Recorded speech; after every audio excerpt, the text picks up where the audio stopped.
Shalom, puji Tuhan, oleh kemurahan Tuhan kita bisa berjumpa lagi dalam renungan harian di hari ini.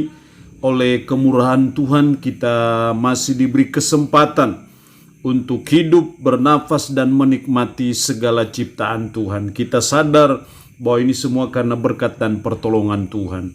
Mengawalinya mari kita berdoa. Pujian dan syukur patut kami naikkan kepadamu ya Tuhan, karena segala kebaikan Tuhan yang tiada taranya dan tiada duanya dalam hidup kami. Sehingga kami masih ada sebagaimana kami ada. Kami mau membaca, merenungkan, mendengarkan sebagian dari firman-Mu yang adalah landasan hidup kami.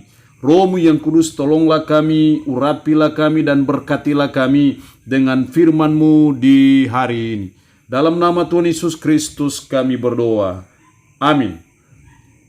Nats firman Allah yang menjadi perenungan kita bersama di hari ini saya ambil dari Yohanes pasal 17 ayat 1 sampai dengan ayatnya yang ke-26. Injil Yohanes pasal 17 ayat 1 sampai dengan ayatnya yang ke-26. Secara khusus saya akan membaca ayatnya yang ke-11. Firman Allah berkata demikian. Dan aku tidak ada lagi di dalam dunia, tetapi mereka masih ada di dalam dunia. Dan aku datang kepadamu ya Bapa yang kudus, peliharalah mereka dalam namamu, yaitu namamu yang telah engkau berikan kepadaku, supaya mereka menjadi satu sama seperti kita.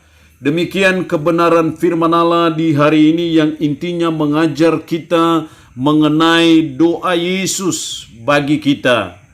Doa Yesus bagi saudara dan saya sebagai murid-muridnya yang dia sudah tebus dengan darah yang sangat mahal di Bukit Golgota. Doa Yesus bagi kita merupakan sesuatu yang sangat penting. Kalau kita berdoa artinya bahwa kita punya kerinduan. Kerinduan itulah yang membuat kita berdoa dengan permohonan kita kepada Tuhan dengan harapan bahwa Tuhan mendengar dan menjawab doa kita. Tuhan mendengar dan menjawab apa yang menjadi kerinduan kita. Jadi kalau doa Yesus bagi kita itu sama artinya dengan kerinduan Yesus bagi kita sebagai umat, sebagai orang percaya. Apa doa Yesus bagi kita? Apa kerinduan Yesus bagi saudara dan saya sebagai umatnya, sebagai murid-muridnya yang harus nyata dan terjadi dalam hidup kita sebagai umat, sebagai orang percaya. Setidaknya ada 4 inti doa Yesus bagi kita yang adalah kerinduan Yesus juga bagi saudara dan saya. Yang pertama ayatnya yang ke-17 dan ayatnya yang ke-19. Ayat 17, kuduskanlah mereka dalam kebenaran. Firman-Mu adalah kebenaran. Juga diulang lagi dalam ayat 19, dan aku menguduskan diriku bagi mereka, supaya mereka pun dikuduskan dalam kebenaran. Kuduskanlah mereka dalam kebenaran. Doa Yesus bagi saudara dan saya, kerinduan Yesus bagi saudara dan saya yang pertama adalah kuduskanlah mereka dalam kebenaran. Artinya bahwa supaya kita bisa hidup kudus di mata Tuhan, maka kita harus melakukan kebenaran. Supaya kita hidup kudus di mata Tuhan, maka kita harus berjalan di dalam kebenaran. Karena dengan melakukan kebenaran, dengan hidup dalam kebenaran, maka kita terus dikuduskan. Karena bicara kudus itu suatu progres, suatu tingkatan yang terus-menerus kita kejar, yang terus-menerus kita usahakan dalam hidup kita sebagai umat, sebagai orang percaya, supaya kita bisa hidup kudus di mata Tuhan. Dan tidak bisa tidak kita hidup dalam kekudusan hanya bisa dengan cara kita hidup dalam kebenaran. Ada kudus secara posisional. Ketika kita beriman kepada Kristus, darah Kristus menyucikan kita sehingga kita kudus di mata Tuhan secara posisi. Tapi secara pengalaman hidup kita masih perlu jatuh bangun. Karena itu kita terus dikuduskan. Dan kebenaran itulah yang akan menguduskan kita. Kebenaran itulah yang akan terus menolong kita supaya kita terus progres dalam kehidupan yang kudus sampai akhirnya pada tahap terakhir ketika Kristus datang, kita kudus secara sempurna di mata Tuhan. Jadi ini menjadi doa Yesus, menjadi kerinduan Yesus bagi kita. Kuduskanlah mereka dalam kebenaran. Karena itu mari kita terus belajar. Kita terus berusaha secara posisi kita sudah kudus karena iman kita kepada Kristus. Tapi secara pengalaman kita terus berjuang supaya kita hidup kudus di mata Tuhan. Karena ini doa Yesus dan juga kerinduan Yesus bagi kita. Yang kedua, dalam ayat 21, 22, dan 23. Mulai dulu ayatnya yang ke-21. Supaya mereka semua menjadi satu. Sama seperti engkau ya Bapa di dalam aku dan aku di dalam engkau. Agar mereka juga di dalam kita supaya dunia percaya bahwa engkaulah yang telah mengutus aku. Supaya mereka menjadi satu. Juga dalam ayat 11 sudah disinggung, ayat 11 bagian terakhir, supaya mereka menjadi satu sama seperti kita. Diulang lagi dalam ayat 22, dan aku telah memberikan kepada mereka kemuliaan yang engkau berikan kepadaku supaya mereka menjadi satu sama seperti kita adalah satu. Diulang lagi dalam ayat 23, aku di dalam mereka dan engkau di dalam aku supaya mereka sempurna menjadi satu agar dunia tahu bahwa engkaulah yang telah mengutus aku. Doa Yesus, kerinduan Yesus yang kedua bagi kita adalah supaya semua menjadi satu. Supaya kita orang-orang percaya, kita yang adalah murid-murid Kristus itu menjadi satu. Tujuannya menjadi satu untuk apa?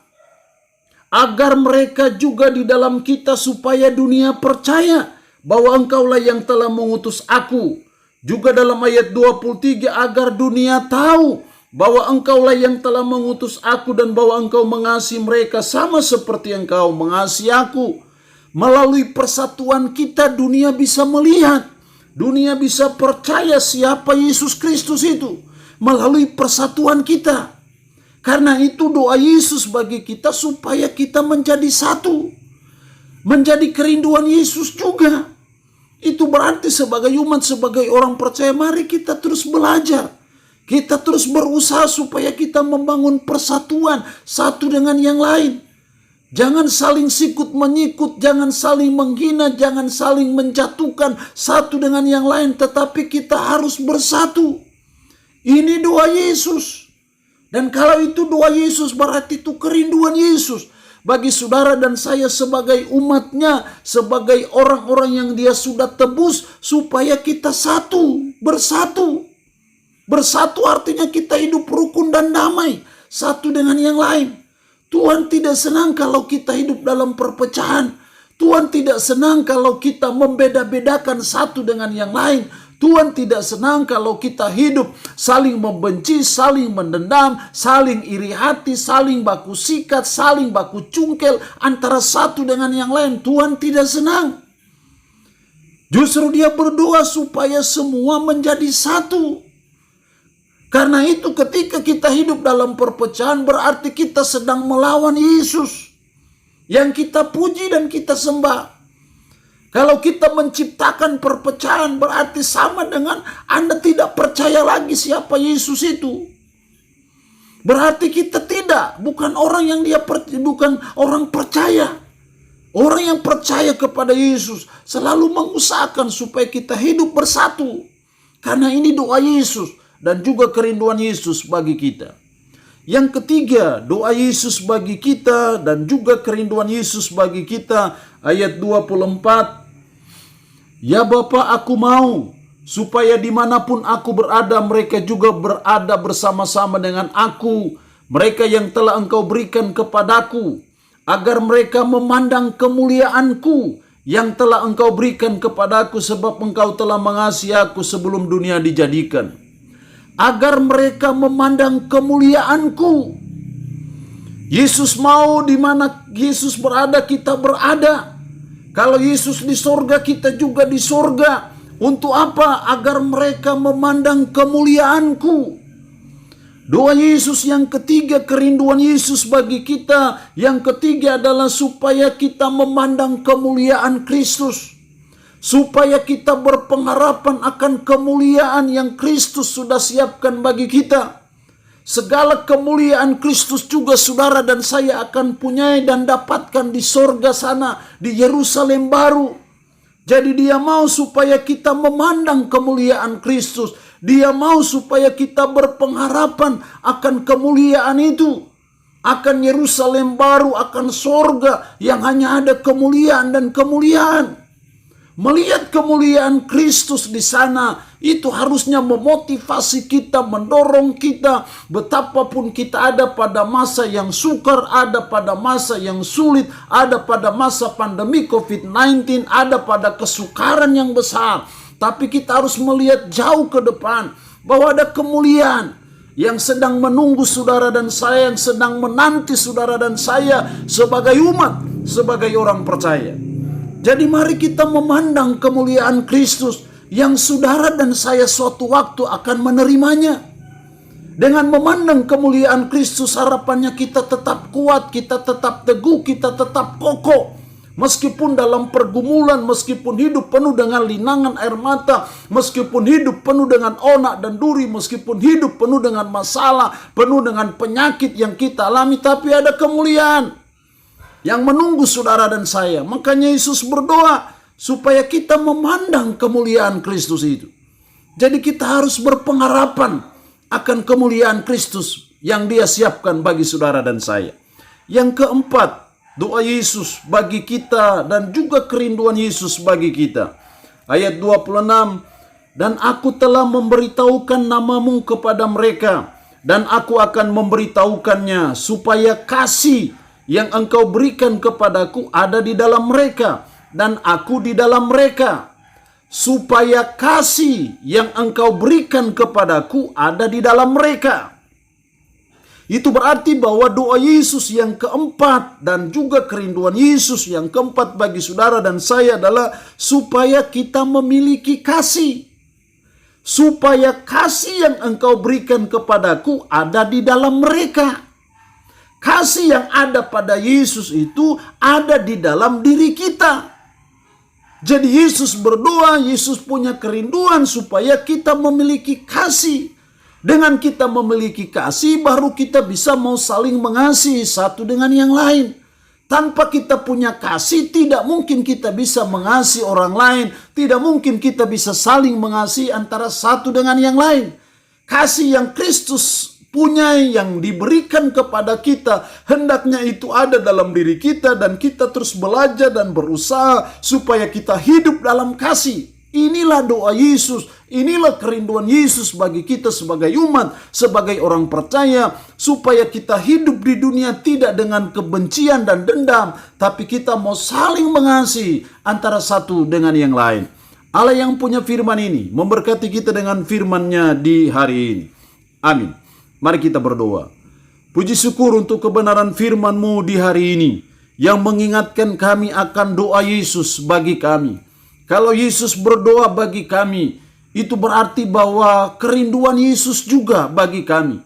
Yesus berdoa dan Yesus rindu bagi kami, supaya kuduskanlah mereka dalam kebenaran. Supaya kami hidup kudus dengan cara kami hidup dalam kebenaran. Supaya mereka semua menjadi satu, agar mereka memandang kemuliaan-Ku, dan supaya kita memiliki kasih. Inilah doa Yesus dan juga kerinduan Yesus bagi kami. Karena itu Roh-Mu yang kudus, tolonglah kami, mampukan kami, supaya apa yang menjadi doa Yesus, apa yang menjadi kerinduan Yesus bagi kami, itu boleh nyata dalam hidup kami sehari-hari. Hamba mohon berkat-Mu bagi umat-Mu yang boleh mendengarkan renungan harian di hari ini. Hamba berdoa umat-Mu yang sakit dalam nama Yesus, Tuhan lawat, Tuhan jamah, dan Tuhan berikan kesembuhan. Terpujilah nama-Mu Tuhan. Dalam nama Tuhan Yesus Kristus kami berdoa. Amin. Shalom. Sampai berjumpa lagi dalam renungan harian edisi berikutnya.